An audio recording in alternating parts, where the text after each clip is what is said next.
नमस्कार, मैं हूं संजय भाटिया और आप देख रहे हैं लोकमत हरियाणा न्यूज। आज विकास एवं पंचायत मंत्री देवेंद्र सिंह बबली झज्जर पहुंचे और उन्होंने जिला में हो रहे विकास कार्यों की समीक्षा की।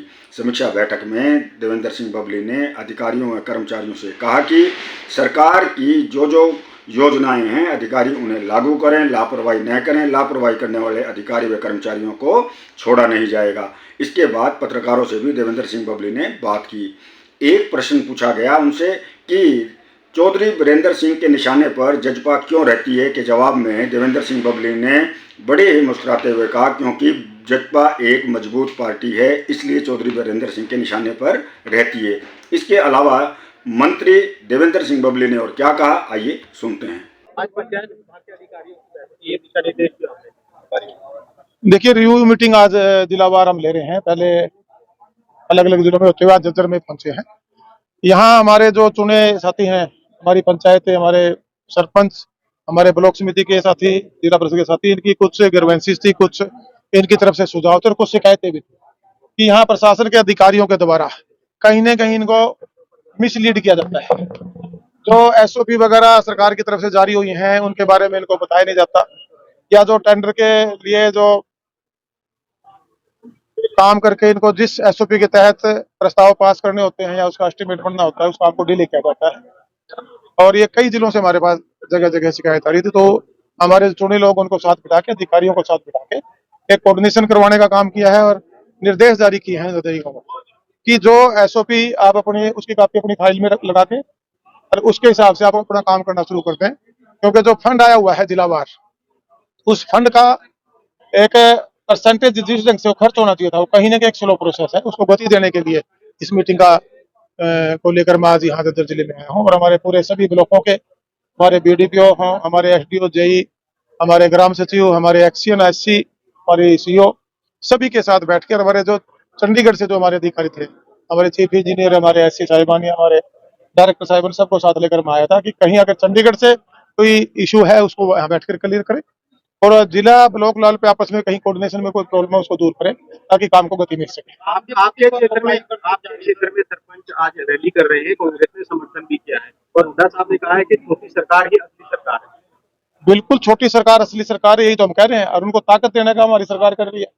पहले सरपंच बेचारे चंडीगढ़ के चक्कर लगाते फिरा करते हैं।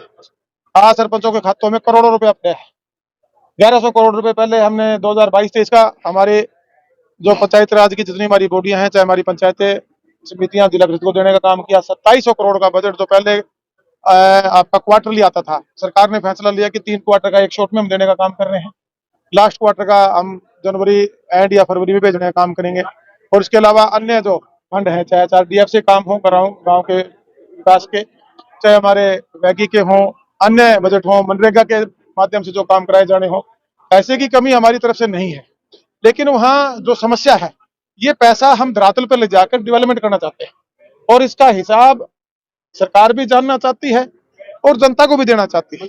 और हमारे जो चुने लोग हैं, हम सबकी जिम्मेवारी है, चाहे हमारे अधिकारी कर्मचारी हैं, कि जो पैसा है वो डेवलपमेंट की जो पैसा दिया जाता है, जिसकी पहले बार बार शिकायत आती थी।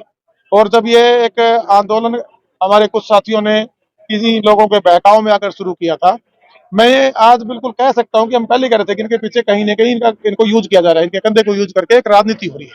आज कांग्रेस ने उसको सिद्ध भी कर दिया है।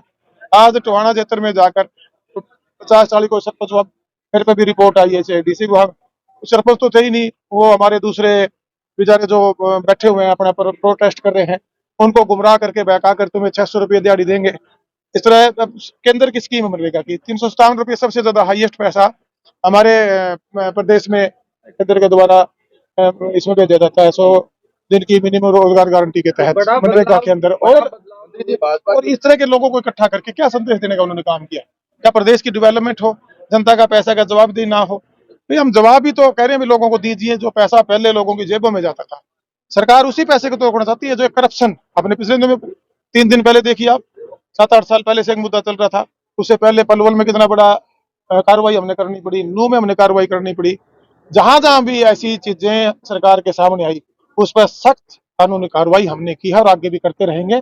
और भाई ये जो रुपया है, इसने कोई खान की नीयत है बैठा है वो भूल जाए, ये रुपये गामा में डेवलपमेंट के लिए दियर गांव में लगेंगे, जनता को बताएंगे और उनको हिसाब देंगे। भाजपा के प्रदेश अध्यक्ष चौधरी वीरेंद्र सिंह के बयान को आप कैसे देखते हैं? उन्होंने कहा है कि अगर भाजपा को तीसरी बार मुख्यमंत्री बनाना है मनोहर लाल खट्टर को, तो बीजेपी के साथ गठबंधन तोड़ना। देखिए, वो उनका इंडिविजुअल बयान है, ये पार्टी के शीर्ष नेतृत्व ने फैसला लेना है।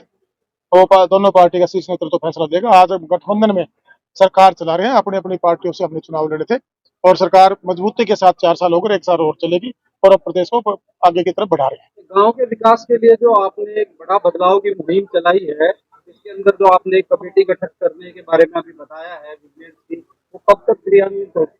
वो फाइल कल ही मैंने साइन की है। एक ऑडिट की कमेटी हम बना के दे रहे हैं। हमारे कामों का सरकार खुद अपने कामों का ऑडिट करवा रही है।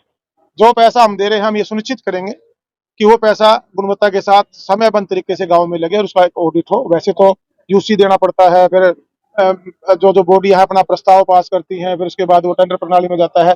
पारदर्शिता जिसको कहेंगे और पैसे की जवाबदेही, ये हम सबने मिलकर कर्मचारी अधिकारी हैं और हम चुने लोग हैं, हमारी सबकी जिम्मेवारी बढ़ती है ताकि गाँव का विकास जो पहले कागजों में होता था और जो पहले बातों में होता था और जो पहले स्टेशन के भाषणों में होता था, स्टेज से भाषणों में, अब वो काम हम धरातल पर ले जाने लग रहे हैं। और भाई गांव में सिर्फ गली नाली चौपाल नहीं, अब गांव शहरीकरण की जो बात थी हम उसको उसके तरफ कदम बढ़ा चुके हैं। गांव के अंदर ई लाइब्रेरी जो पूरे देश में माननीय नरेंद्र मोदी जी ने हमारे प्रदेश की घोषणा को पूरे देश में लागू किया। इंडोर जिम, महिला संस्कृति भवन, व्यायाम कम पार्क कम व्यायामशाला, कम्युनिटी सेंटर, मिनी सेक्रेटरीट आप उसको कह सकते हो, ऐसी ऐसी बिल्डिंगें और आपके बिल्डिंगों पर लाइट लगाकर और अन्य प्रकार की कई सुविधाएं, 24 घंटे लाइट देने की बात हो, जल जीवन मिशन के तहत घर में नल के माध्यम से पानी पहुंचाने की बात हो, अनेक सुविधाएं जो शहरों में थी, उसको अगर कोई गांव में लेकर गया है तो हमारी सरकार लेकर गई है। एक मजबूत कदम हमने उसकी तरफ बढ़ाया है। भाई ये शुरुआत हमने कर दी है और असली जो शहरीकरण सिर्फ हवाओं में था, भाषणों में था, अब वो आपको गाँव में दिखाई देगा। सफाई के चुनाव में बीजेपी अपनी किस्मत आजमा रही है, कितना आशीर्वाद जनता का मिलेगा, कितना वो आपको 3 तारीख को रिजल्ट आएगा, वहाँ महसूस हो जाएगा। बाकी हम अपनी तरफ से हमारी पार्टी मजबूती से काम करेंगे। ग्रामीण सफाई कर्मी भी लगातार जो है धरने प्रदर्शन कर रहे हैं अपनी मांगों को लेकर। हाँ, उसकी फाइल हमने भेज दी है, उसको एग्जामिन करवा रहे हैं, जल्दी उसको दुरुस्त किया जाएगा। चौधरी वीरेंद्र सिंह जी का एक जैसे आप जेजेपी के संस्थापक सदस्यों में से एक है, अब पिछले कुछ दिनों से देखने आ रहा है कि चौधरी वीरेंद्र सिंह ना कांग्रेस को इतना कुछ कहते हैं, ना इनेलो को, ना आम आदमी पार्टी को, सिर्फ जेजेपी को ही टारगेट पे रखते हैं। इस पर क्या कहेंगे? इसमें हम ताकतवर हैं।